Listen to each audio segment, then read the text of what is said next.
Lembrando que Gênesis capítulo de número 1, versículo 26 e 28, a palavra é governar sobre o que havia sido criado e nunca sobre pessoas. Ele agora começa a inverter os valores e quer escravizar outro ser humano. Jesus não te chamou para isso.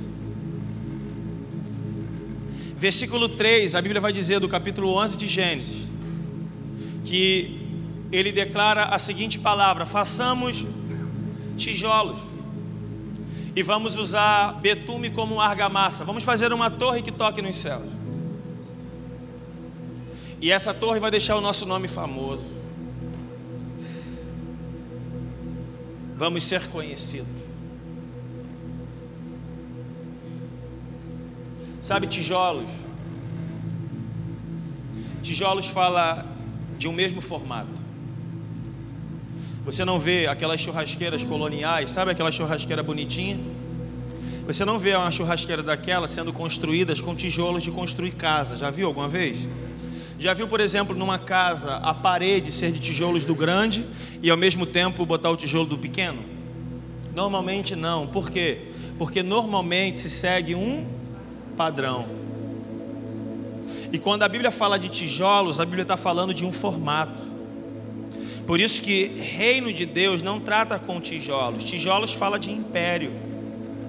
Porque se você não pensa igual, se você não fala em línguas na hora certa de falar, se você não fala em línguas, se você não dá aquele glória na hora certa, se você não prega gesticulando, com sinais, do mesmo jeito, com roupas específicas, se você não cabe dentro de um formato, você não presta. E é bem possível que no nosso meio hoje, de repente, tem algum irmão que até foi expulso de algum lugar, simplesmente porque pensava diferente. Simplesmente porque num culto bem calmo o irmão era aquele que gritava, ou num culto de grito o irmão não gritava. E isso fala de império. Império trata sobre manipulação, sobre opressão. Império era o que Babel estava vivendo. E os princípios e os fundamentos de Babilônia foram fundamentados em Babel. Gil, mas como assim? Eu vou dizer para você. As escrituras não apontam para mim e para você como tijolos. Mas em 1 Pedro capítulo 2, versículo 5, versículo 9 ali, vai dizer que nós somos pedras espirituais, ao qual juntos formamos um lugar, aonde o nosso Pai, Ele pode habitar entre nós. E você precisa entender que no tijolo, se não pensa igual, não fala igual, não se veste igual, não prega igual, não canta as mesmas músicas, você não presta, você é excluído. Porque eles não aceitam alguém que não segue um padrão. Reino de Deus não, reino de Deus você é uma pedra.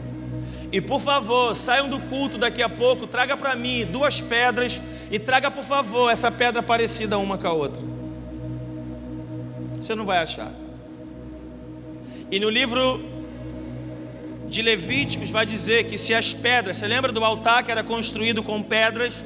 Se essas pedras fossem modeladas, o Senhor considerava esse altar como um altar profano. Gil, então como é que nós vamos modelar um ao outro? Eu vou dizer para você, é roçando um no outro, caminhando juntos.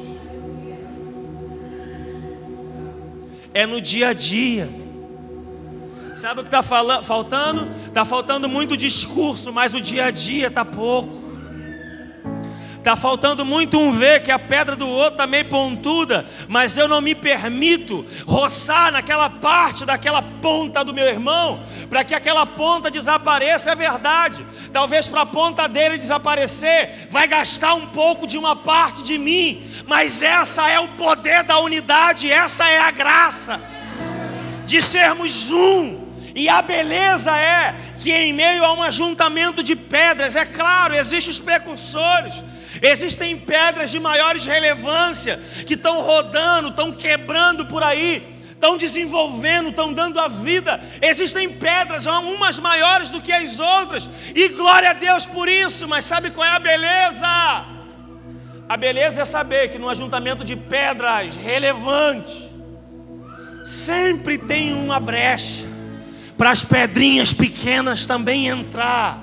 E talvez vai ser o suporte para que as grandes não desabem.